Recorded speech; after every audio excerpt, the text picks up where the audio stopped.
Good morning বন্ধুরা। আজ সকাল থেকে খুব বৃষ্টি হচ্ছে, আর বৃষ্টির জন্য কিন্তু বাইরে বেরোনো যাচ্ছে না, তাই ছাতা মাথায় বেরিয়ে পড়লাম। কোথায় যাচ্ছি অনেক দিন পর বাড়ি। তো বাড়ি যাওয়ার সময় একটা অন্যরকম অনুভূতি কাজ করে। তো আপাতত এটা ক্রস করছি। এখান থেকে টোটো ধরে আমাকে যেতে হবে বাস স্ট্যান্ড। তো বাস স্ট্যান্ড যাওয়ার আগে আমি একটা জায়গায় ঢুকবো, সেখানে আমার ড্রেসটা চেঞ্জ করে নেবো, কারণ সেখানে হচ্ছে আমার ব্যাগ ট্যাগ সব কিছুই রাখা আছে।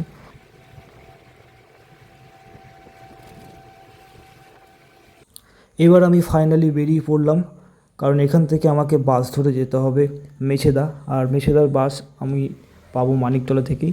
তো এবার আমি যাচ্ছি মানিকতলার দিকেই হেঁটে হেঁটে, বেশিক্ষণ সময় লাগবে না মানিকতলা আমি যেখানে থাকি সেখান থেকে আসতে।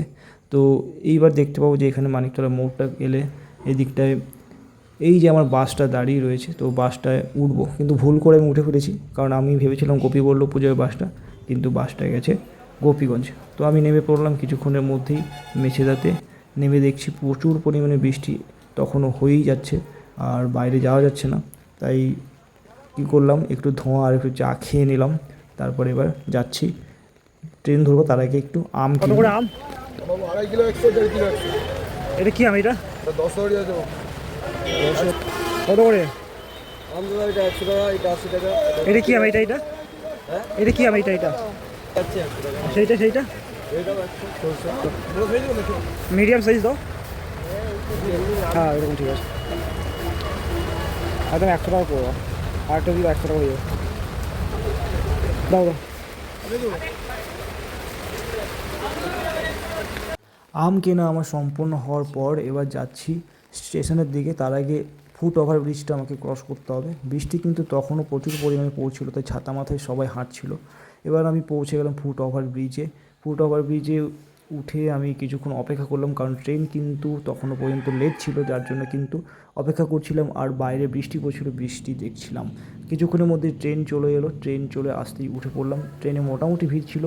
কিছুক্ষণের মধ্যেই আমি নেমে পড়লাম খড়গপুরে নেমে দেখি তখনও পর্যন্ত কিন্তু প্রচুর পরিমাণে বৃষ্টি হচ্ছিল।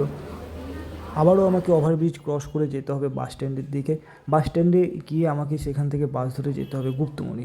তার আগে রাস্তা দিয়ে যেখান থেকে যাচ্ছিলাম দেখলাম যে সবাই ছাতা মাথায় যাচ্ছে, কারণ তখনও পর্যন্ত কিন্তু বৃষ্টি গুড়ি গুড়ি পড়ছিল এবং জল সেরকম একটা জমেনি, কিন্তু দেখতে খুব সুন্দর লাগছিল। জলের উপর মানুষের ছবিগুলো পড়ছিল, একটা অন্যরকম পরিবেশ যেখানে মানুষজন ছাতা মাথায় ছুটছে।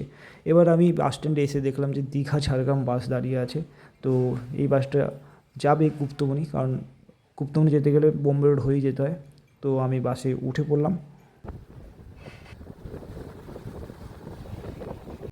আধা ঘন্টার মধ্যে বাস আমাকে পৌঁছে দিল গুপ্তমণিতে নেমে দেখছি তখনও পর্যন্ত গুড়ি গুড়ি বৃষ্টি পড়েই যাচ্ছিল। তো কিছু করার নেই, ছাতা মাথায় গেলাম। দিয়ে কিছুক্ষণের মধ্যে পেয়ে গেলাম একটা টোটো। ফাইনালি এই টোটো আমাকে আমার বাড়ি পৌঁছে দেবে। তো বন্ধুরা বুঝতেই পারছেন কতগুলো গাড়ি চেঞ্জ করতে হয় আমাকে বাড়ি আসার জন্য। তো রাস্তার দুধারে দেখলাম যে জল জমেছে, বর্ষার জল। এই জলটা কিন্তু চাষবাসের জন্য উপযুক্ত। কেলেঘাই নদীতেও জল মোটামুটি জমেছে, এদিকটায় সেরকম একটা জল জমেনি। তারপরে আমি নেমে পড়লাম আমার লোকাল বাস স্ট্যান্ডে। এখান থেকে হেঁটে আমাকে যেতে হবে আমার বাড়ি।